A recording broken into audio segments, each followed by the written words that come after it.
sud de la Côte d'Ivoire, une fille nommée Awa tomba malade du paludisme. Son père occupé au travail se trouva face à une difficulté.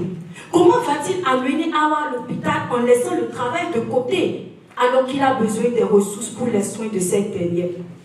Et cette histoire n'est pas unique. En effet, ici même en Guinée, la plus grave crise d'épidémie à virus d'Ebola a fait 3806 cas et 2635 décès en 2014-2015. Et dans un tel contexte, le peu de moyens dont disposait le système sanitaire a été redirigé et les campagnes de vaccination, les campagnes de distribution des moustiquaires imprégnés ont ralenti. C'est à juste titre que ma thèse porte sur ce problème de l'impact des maladies infectieuses sur l'économie de l'Afrique subsaharienne. De ce fait, selon l'Organisation mondiale de la santé en 2019, la Banque mondiale en 2014, les maladies infectieuses posent un problème, un défi majeur au développement économique et humain de l'Afrique et coûtent à l'économie de l'Afrique subsaharienne près de 809 milliards de dollars par an en perte de productivité.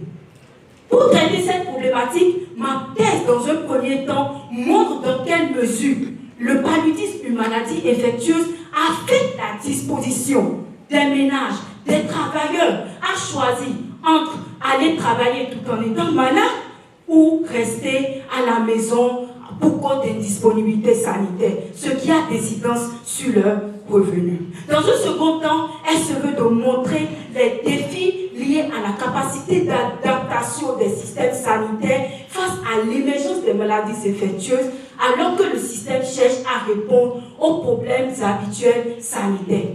À l'aide de données d'enquête, de bases de données de la Banque mondiale, de l'Organisation mondiale de la santé et d'une analyse mixte, j'expose ce coût silencieux des maladies infectieuses.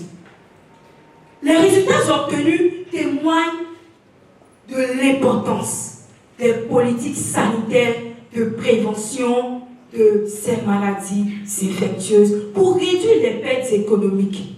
Enfin, dans le souci d'aider les États, les ménages et même les systèmes sanitaires à faire face à ces coûts, je propose des stratégies et des politiques innovantes en intégrant la santé numérique et l'intelligence artificielle, car mieux vaut prévenir que guérir. Bonsoir, Ouma. Merci.